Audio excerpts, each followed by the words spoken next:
Bonjour à tous et bienvenue dans Burn After Watching, un épisode spécial confinement où avec Martin on a eu la bonne idée de se dire tiens, on va faire un petit journal de bord des films qu'on a vus et pouvoir vous les conseiller et donc faire passer votre temps un peu plus rapidement. Tout d'abord, bonjour Martin. Bonjour Victor. Ça va Martin? Bah ça va bien et toi? Ouais. Regarde, tu vois, le confinement se passe bien, on garde un bon teint, Un si je bon puis teint. dire. On remet la terre. Les cheveux sont plus longs, la barbe pousse et on devient un peu fou. Mais heureusement du coup que les films sont là pour nous détendre un peu et nous Pour amener nous ailleurs. rassembler en certains Et nous rassembler. Ah moments. mon Dieu.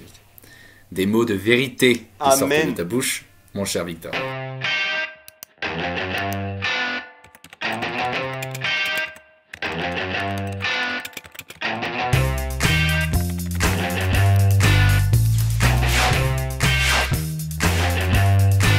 Alors Martin, qu'est-ce qu'on a de beau à nous proposer aujourd'hui?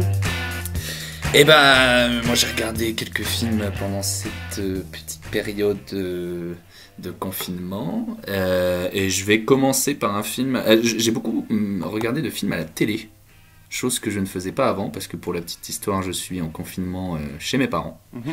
Alors, je vais arrêter tout de suite les gens qui vont me dire attention, c'est pas bien ce que tu as fait de quitter la capitale pour aller te réfugier en région, mais je l'ai fait avant qu'on annonce le confinement, donc voilà, je suis un peu tranquille sur ce point de vue-là. Salaud. Et donc du coup, franchement, j'ai redécouvert un peu la télé, quoi. Moi, je regarde pas beaucoup la télé. Les films Ouais. que je regardais, c'était soit au ciné, soit sur Netflix ou Amazon.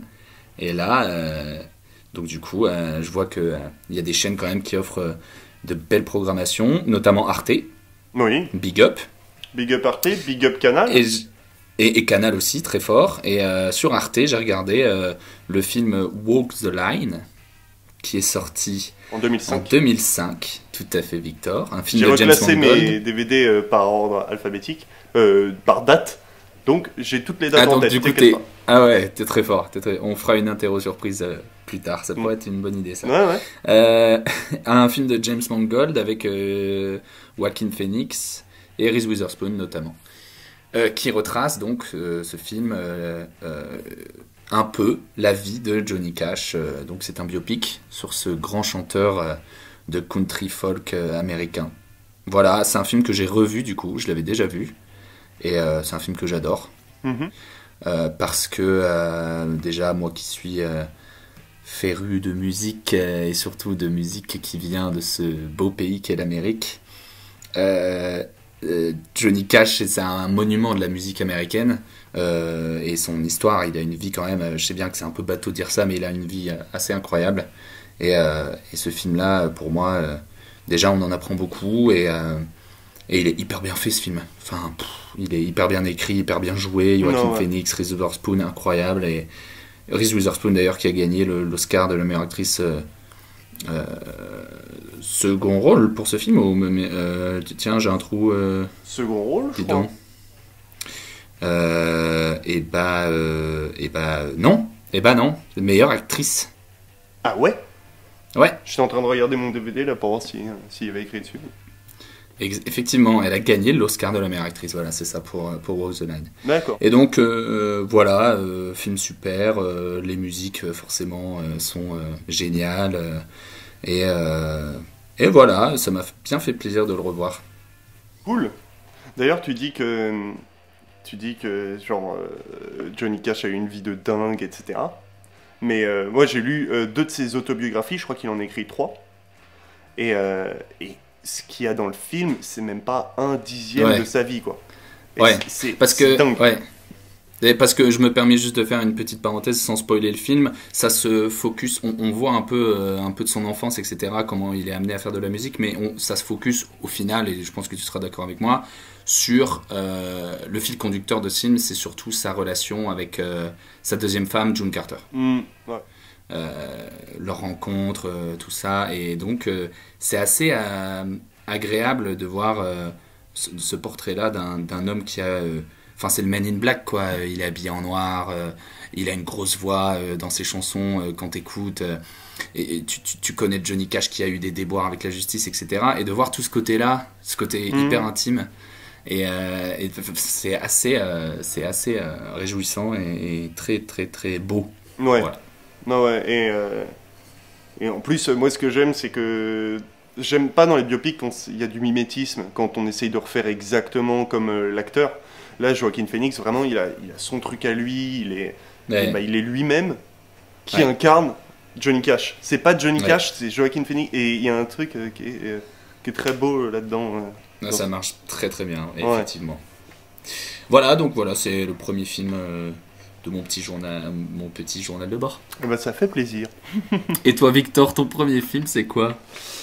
Voilà, je suis allé chercher, c'est un film qui date de 2009. Donc je suis allé juste avant les années 2010 pour aller chercher dans ma nouvelle DVD Tech. Et donc ce film, c'est 500 jours ensemble. C'est un film de Mark Webb. Et à qui on doit aussi par la suite les deux premiers Amazing Spider-Man. Et c'est un film avec Joseph Gordon-Levitt et Zooey Deschanel. Et moi, c'est un de mes films préférés parce que j'adore les comédies romantiques, mais c'est pas une comédie romantique. En fait, il prend tous les clichés des comédies romantiques et il les tord. Et en fin de compte, la plupart des gens verront une espèce d'histoire un peu pessimiste sur l'amour, mais au contraire, moi, je vois vraiment l'éloge de l'amour par cette fin qui est un peu ouverte, un peu étrange dans une comédie romantique, mais moi que je vois fondamentalement positive. Je sais pas, tu l'as pas vu, Martin?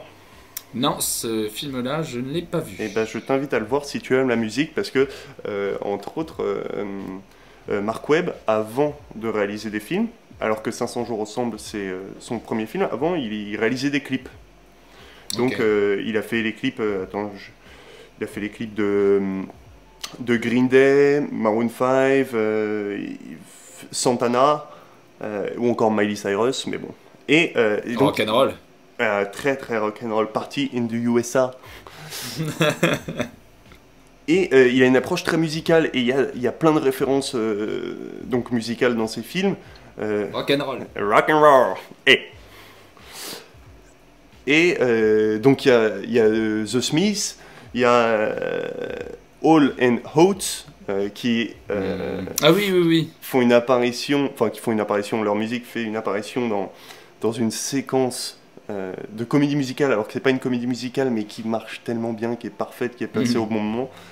Et entre autres, petit cocorico, notre petite Carla Bruni, qui a une séquence Oui, super. qui a une séquence dans le film. Alors eux, ils la voient pas comme nous on la voit, donc si tu te mets à la place des Américains, tu te dis oh la musique elle est belle, ça parle français, c'est cool, tu vois.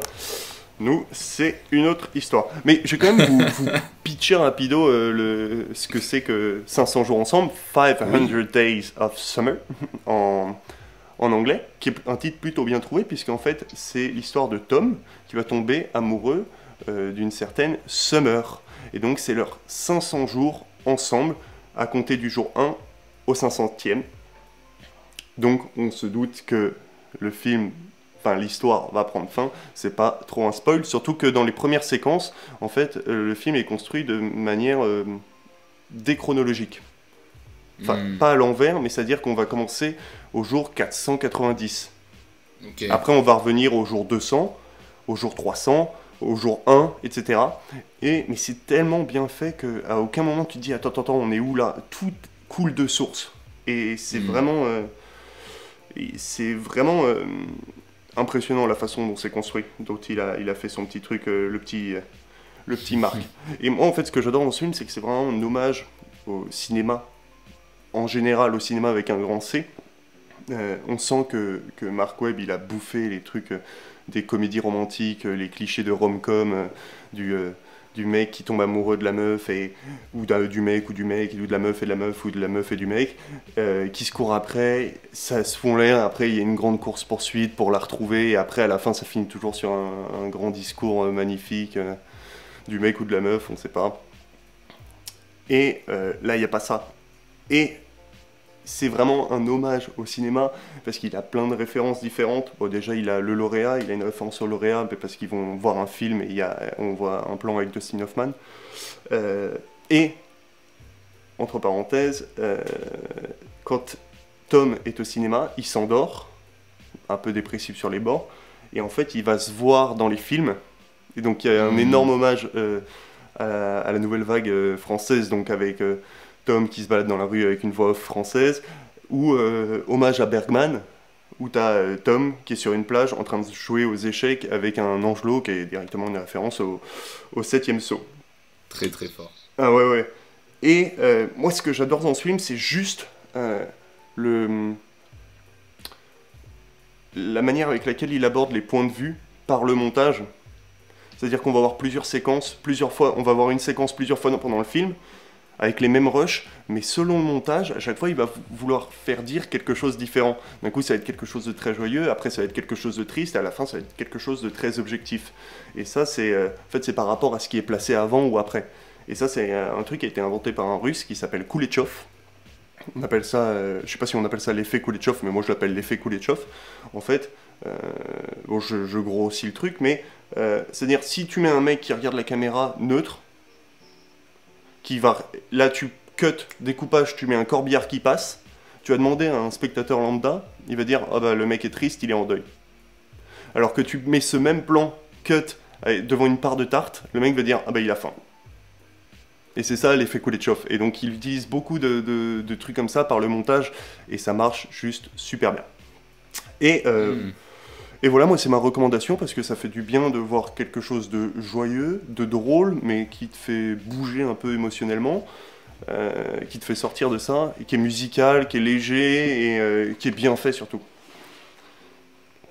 Donc voilà. Lourd, Bah ouais. si je puis dire. Donc, Et donc, juste une petite question. Ah oui, dis-moi. Quand t'as pris le DVD, ta DVD Tech, quand elle est classée par année, du coup, j'imagine, à l'intérieur de cette année-là, elle est classée par ordre alphabétique ou par ordre de sortie? j'ai classé hier, et pour l'instant elle est juste classée par année. Donc après, je vais voir si je peux pas... Je ferai un petit plan annexe pour vous montrer la DVD Tech, parce que ça va de 1922 à 2019. Et ça, c'est fort, c'est très fort. Et voilà, donc pas mécontent. Protégez-vous, restez couverts et restez chez vous. Et ben merci beaucoup, et on se retrouve pour un prochain épisode de Burn After Watching. Ciao.